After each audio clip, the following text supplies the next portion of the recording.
एक बार पुनः आप सभी विद्यार्थियों का स्वागत करता हूं दिल की अंतरिम गहराइयों से। जो भी विद्यार्थी नए हैं चैनल से जुड़ें, और जो विद्यार्थी पुराने हैं तो वीडियो पर एक कमेंट और एक लाइक कर दीजिएगा। और ये वीडियो फेसबुक पेज पर देख रहे हैं तो फेसबुक पेज को फॉलो कर दीजिएगा। टेलीग्राम चैनल से जुड़ें, वहाँ आपके लिए पर डे जो PDF नोट्स है, टेस्ट सीरीज़ है, वो चलती रहती है।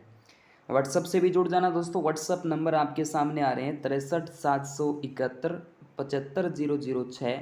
इस नंबर पे आप अपना शुभ नाम और सिटी मुझे सेंड कर दीजिएगा। आपका नंबर व्हाट्सअप पे है, मैं सेव कर लेता हूँ, ठीक है। चलिए, आज आपका जो पेपर रहेगा उच्च प्राथमिक विद्यालय लेवल प्रथम, यानी जो BSTC जिन्होंने कर रखी है, STC जिन्होंने कर रखी है, उनका एग्ज़ाम जो है उनको पढ़ाना होता है 1 से 5वीं तक। सीधी भर्ती परीक्षा 2022 25 फरवरी 2023 को ये पेपर जो है वो संपन्न होता है। आज के इस वीडियो का पहला प्रश्न आपके मोबाइल स्क्रीन पे रहेगा दोस्तों। निम्नलिखित में से कौन सी राजस्थान में वनों के प्रशासनिक वर्गीकरण की श्रेणी नहीं है? वनों की श्रेणियां आपके सामने 4 है, लेकिन राजस्थान में जो प्रशासनिक श्रेणी है उस श्रेणी का नाम नहीं लिया जाएगा। तो आरक्षित, सुरक्षित, अवर्गीकृत आपने सुने ही होंगे, लेकिन अनारक्षित वर्ग जो है वो वन जो होते हैं वो नहीं आ सकते हैं, ठीक है। तो करेक्ट आंसर आपका बी हो जाता है। उसके बाद चित्तौड़गढ़ के किले में किला है त्रिभुवन नारायण मंदिर जो है, त्रिभुवन नारायण मंदिर का निर्माता कौन है? प्यारा प्रश्न दोस्तों। सवाई भोजनी भोज परमार के द्वारा इसका निर्माण जो है वो करवाया जाता है।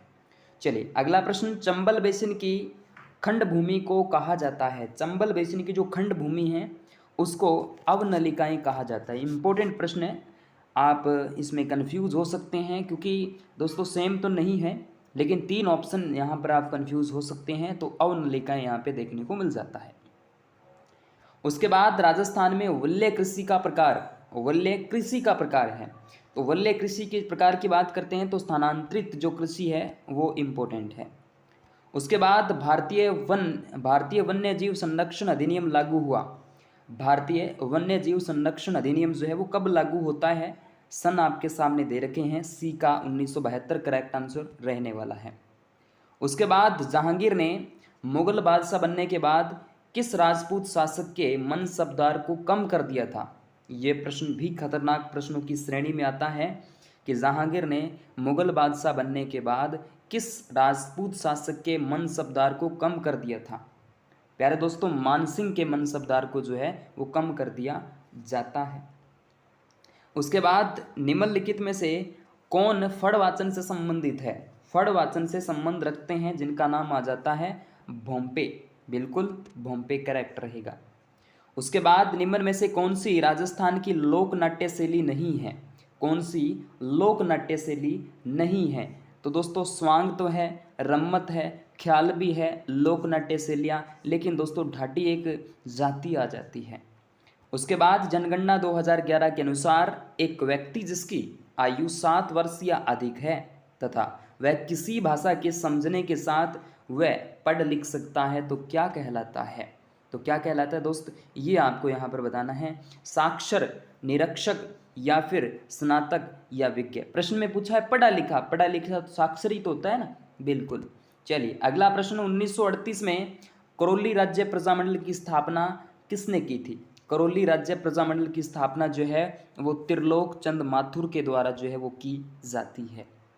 उसके बाद मुकुंदरा की पहाड़ियाँ राजस्थान के किस जिले में विस्तृत है? मुकुंदरा की पहाड़ियों की जब भी बात करते हैं तो कोटा का नाम लिया जाता है।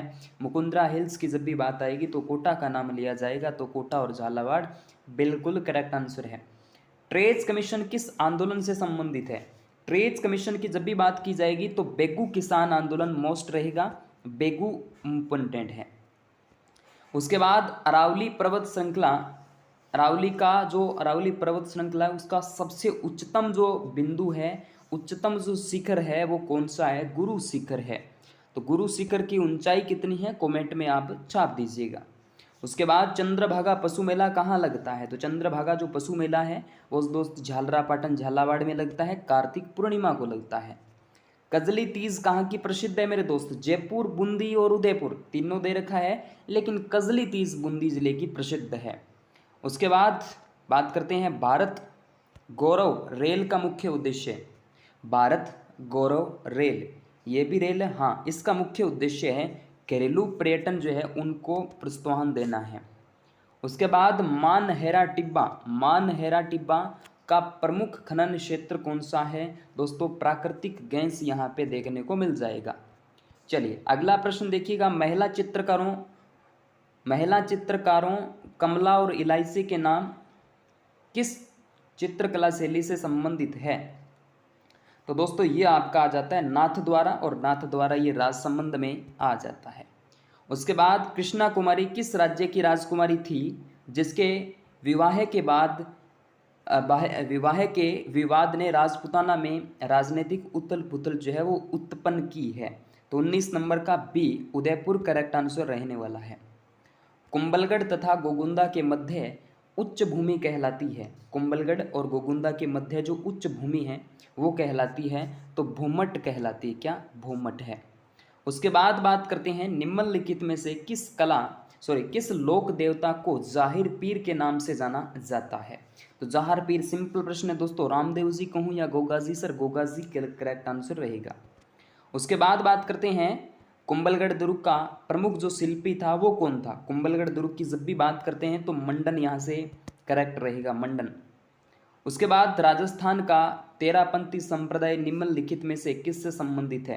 तेरापंथी संप्रदाय से संबंध रखने वाले जो थे वो आपके जैन धर्म आ जाते हैं। ठीक है, जैन धर्म। उसके बाद निम्नलिखित में से कौन सी पश्चिमी राजस्थान में पाई जाने वाली एक घास नहीं है? शानदार प्रश्न दोस्तों, इम्पोर्टेंट प्रश्न है ये। अपने आप में सेवण मुख्य घास है पश्चिमी राजस्थान में। बुरात, धामण, कराड़ ये तो आ जाती हैं, लेकिन सालर नाम के वृक्ष होते हैं, सालर नाम के वृक्ष होते हैं आपके उष्णकटिबंधीय क्षेत्र में पाए जाते हैं। उसके बाद निम्नलिखित में से कौन सा सही नहीं है? कौन सा सही नहीं है? सुंधा माता मंदिर रोपवे जालोर में एकदम करेक्ट है। मनसा पूर्ण करनी माता उदयपुर, ठीक बात है। बालाजी रोपवे सामोद जयपुर में, ये भी ठीक है। सावित्री माता मंदिर ये आपके अजमेर में है, लेकिन ये यहाँ सिरोही दे रखा है, तो बिल्कुल ये आपसे पूछा है, सही नहीं है। चलिए अगला प्रश्न, मरु राष्ट्रीय उद्यान किस जिले में अवस्थित है? कौन सा मरु राष्ट्रीय उद्यान पूछा है आपसे? तो जैसलमेर करेक्ट आंसर रहने वाला है। उसके बाद काली मृदा जानी जाती है। काली मृदा जो है दोस्तों वो आपके रेंगूर मिट्टी के लिए जानी जाती है। चलिए अगला प्रश्न आपके सामने आ जाता है कुछ इस तरीके से कि राजस्थान के किस संभाग में सर्वाधिक मक्का उत्पादन होता है? क्या होता है दोस्त? सर्वाधिक मक्का का उत्पादन होता है। तो यहाँ पर हम देखते हैं कहाँ पर हो जाएगा, इसमें कोटा, बीकानेर, जोधपुर, इनमें तो है नहीं, देखिएगा इसमें तो होगा नहीं। कोटा और उदयपुर में बात करें तो उदयपुर में होगा, कोटा में नहीं होगा इतना। उसके बाद कला प्रेमी जो सावंत सिंह किस प्रांत के शासक थे? तो ये दोस्तों आ जाते हैं किशनगढ़ प्रांत के आ जाते हैं। उसके बाद राजस्थान राज्य वन नीति लागू की गई। राजस्थान राज्य वन नीति जो है 2010 के अंदर लागू की जाती है। स्त्रियां बोरला आभूषण शरीर के किस भाग में पहनती है? स्त्रियां बोरला आभूषण शरीर के किस भाग में पहनती है दोस्तों? तो ये दोस्तों बोरला हमेशा सर पर पहना जाता है, याद रखना। उसके बाद बनास नदी का उद्गम, बनास नदी का उद्गम कहाँ से होता है मेरे दोस्त? प्यारा प्रश्न है आपके लिए। ये खमनोर की पहाड़ियाँ राजसमंद से होता है। बरखान है, बरखान क्या है? रेत के टीले है, बिल्कुल सही राइट आंसर, रेत के टीले हैं। रखड़ी और टोटी, रखड़ी गड़ा दे पिया गोरी ने पेरण दे, तो रखड़ी गड़ा दे पिया गोरी ने पेरण दे, तो ये दोस्तों कहाँ पहनेंगी? महिलाओं का गहने तो है ये। चलिएगा उसके बाद सर पे ही पहनी जाती है। उसके बाद निम्नलिखित में से किस सभ्यता को धूलकोट के नाम से जाना जाता है? प्यारा प्रश्न है ना, धूलकोट आहड़ सभ्यता, बिल्कुल करेक्ट है। उसके बाद मेजा बांध बनाया गया। मेजा बांध दोस्तों कहाँ पर?